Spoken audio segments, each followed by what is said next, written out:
જય હિન્દ જય ભારત મિત્રો, સ્વાગત છે તમારું આજના વિડીયોની અંદર. આજનો વિડીયો છે એ તમારા માટે ખૂબ જ મહત્વપૂર્ણ છે, કારણ કે જો તમે એક નાની એવી ભૂલ પણ કરશો તો તમારા ખાતાની અંદરથી પૈસા ઉપડી શકે છે. દિવાળીના પ્લેટફોર્મ પર દરરોજ કરોડો એક્ટિવ યુઝર મળે છે, જે કંઈક ને કંઈક એવી ભૂલ કરી બેસે છે જેનાથી લોકોનું કામ વધારે સરળ થઈ જાય છે. મિત્રો, વાત કરીએ તો સાયબર હેક લોકો 3 ટાઈપના ફ્રોડ કરે છે અને તમારું અકાઉન્ટ છે એ ખાલી કરી શકે છે. દુનિયાભરની અંદર વધારે ઉપયોગ થતી મેસેજિંગ એપ અત્યારે વોટ્સઅપ છે, જે હેકર્સની નજરે હોય છે. એવું એટલા માટે છે કારણ કે વોટ્સઅપ ઉપર ડેઇલી કરોડો યુઝર એક્ટિવ હોય છે. એવામાં હેકર્સ માટે આ એક સૌથી સારું પ્લેટફોર્મ બની જાય છે. દરરોજ કરોડો યુઝર તેમને અહીં સરળતાથી મળી જાય છે, પરંતુ આખરે હેકર્સ કઈ રીતે લોકોને જાળમાં ફસાવે છે તે જાણવું આપણે ખૂબ જ જરૂરી છે, અને આનાથી કેવી રીતે બચવાનું એ પણ આપણે આગળ જોઈશું. મિત્રો, વાત કરીએ તો અત્યારે દિવાળી નજીક આવી રહી છે અને સોશિયલ મીડિયા ઉપર ઘણા બધા નકલી દિવાળી મેસેજ ચાલી રહ્યા છે. આ મેસેજની અંદર તમને ફ્રીમાં કંઈક આપવાની ઓફર આપવામાં આવે છે, અને આ સાથે યુઝરને આકર્ષવાનો પ્રયાસ પણ કરવામાં આવી રહ્યો છે. દેશભરની અંદર તહેવારની મોસમનો માહોલ છે અને દિવાળીનો તહેવાર નજીક છે. આ સ્થિતિમાં લોકોએ વોટ્સઅપ ઉપર એકબીજાને અગાઉથી જ દિવાળીની શુભેચ્છા મોકલવાનું શરૂ કરી દીધું છે. દિવાળી ભેટ, શુભેચ્છા અને અભિનંદન સંદેશાથી ભરેલી છે. મિત્રો, વાત કરીએ તો તહેવારની સિઝનનો લાભ લેવા ભેજા બાજુએ લોકોને છેતરવાનો એક નવો રસ્તો કાઢ્યો છે.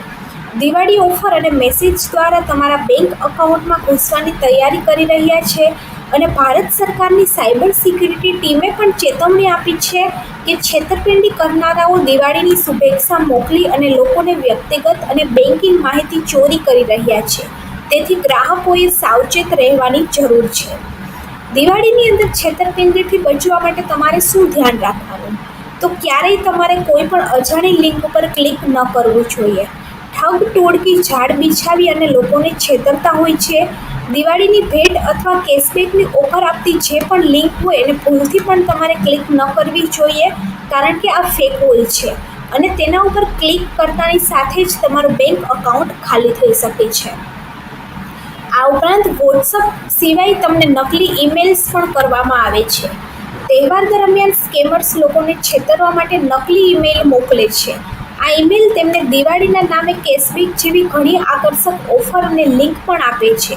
જોકે તમારે આ ઈમેલથી સાવધાન રહેવું જોઈએ, કારણ કે તે નકલી હોઈ શકે છે. આ ઉપરાંત સોશિયલ મીડિયા ઉપર તમે જે કંઈ પણ જોઈ રહ્યા છો એ બધું સાચું નથી હોતું. સોશિયલ મીડિયાના યુગમાં છેતરપિંડી નોંધપાત્ર રીતે વધી ગઈ છે, અને દિવાળી દરમિયાન જો કોઈ તમારી સાથે સોશિયલ મીડિયા દ્વારા જોડાય છે, તમને આકર્ષક ઓફર મોકલે છે, અથવા તો કોઈ પેજ ઉપર આકર્ષક ઓફર આપવામાં આવી છે, તો તમારે તેની ચકાસણી કર્યા વિના તેના ઉપર વિશ્વાસ ન કરવો જોઈએ. મિત્રો, ફ્લિપકાર્ટ જેવી જ એક એપ્લિકેશન પણ માર્કેટની અંદર ચાલે છે કે જે તમને 250 રૂપિયાના ભાવે સોફા વગેરે આપે છે, પરંતુ જ્યારે તમે ઓર્ડર કરી દો, પેમેન્ટ પણ કરી દો, ત્યાર પછી તમને કંઈ જ વિગત નથી મળતી. તો આવી રીતે ઘણી બધી ફેક એપ્લિકેશનો છે એ પણ ચાલે છે. વોટ્સઅપની અંદર તમારે સૌથી મહત્ત્વની વાત શું ધ્યાન રાખવાની છે?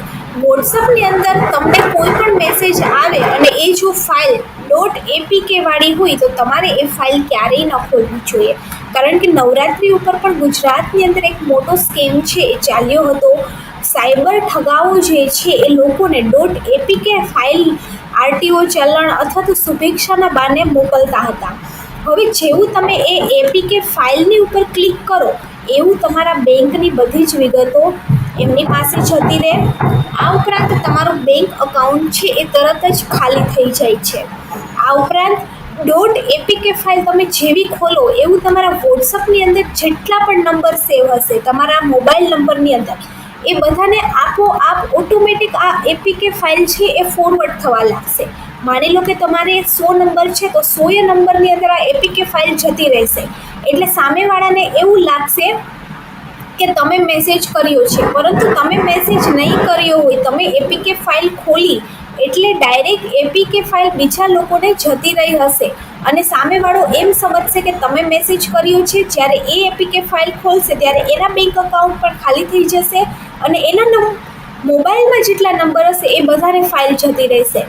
એટલે કોઈ તમારા સગા સંબંધીનો પણ મેસેજ આવે તો તમે પહેલાં જુઓ કે .apk ફાઇલ નથી ને. એપીકે ફાઇલ હશે તો તમારું બેંક અકાઉન્ટ ખાલી થઈ શકે છે.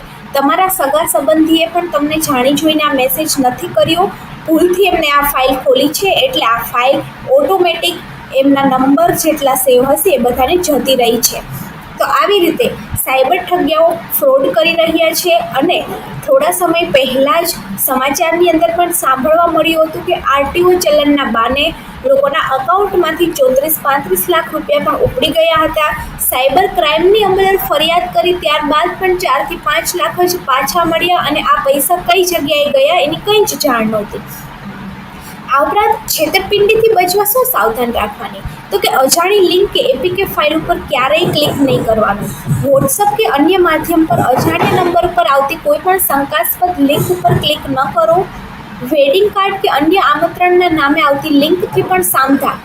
લગ્નના કાર્ડ કે અન્યમાં કોઈ આમંત્રણના નામે આવતી લિંક ઘણીવાર ફિશિંગ લિંક હોઈ શકે છે. એપ્લિકેશનની ખરાઈ કરો. જો કોઈ પણ એપ્લિકેશન તમે મોબાઈલની અંદર ડાઉનલોડ કરો છો તો એને ગૂગલ પ્લે સ્ટોર અને એપલ પ્લે સ્ટોરની મદદથી ડાઉનલોડ કરો. ક્યારેય એપીકે ફાઇલ ડાઉનલોડ ન કરો. ઓટીપી કોઈને પણ ન આપો. તમારા બેંક વ્યવહાર સંબંધિત ઓટીપી અને સંવેદનશીલ માહિતી છે ક્યારેય તમારે કોઈને પણ ન આપવી જોઈએ. અને ઓનલાઈન સુરક્ષા જાળવવી એટલે કે તમારા ફોન અને બેંક ખાતાની સુરક્ષા માટે એક મજબૂત પાસવર્ડ રાખો અને સમયાંતરે તેને બદલતા રહો.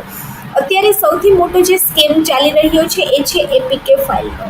તો જ્યારે પણ તમને વોટ્સઅપની અંદર કોઈ પણ ફાઇલ આવે એપીકે ફાઇલ હોય તો તેને ક્યારેય ખોલશો નહીં, કારણ કે નવરાત્રિની અંદર આવા સ્કેમ થયેલા છે અને ઘણા લોકોએ પોતાના પૈસા ગુમાવ્યા પણ છે. મિત્રો, વાત કરીએ તો સાયબર ગુનેગારો લોકોને છેતરવા માટે નવા કિમિયા અપનાવી રહી છે. તેથી ઓનલાઈન કોઈ પણ પ્રવૃત્તિ કરતા પહેલા સાવચેત રહેવાની જરૂર છે.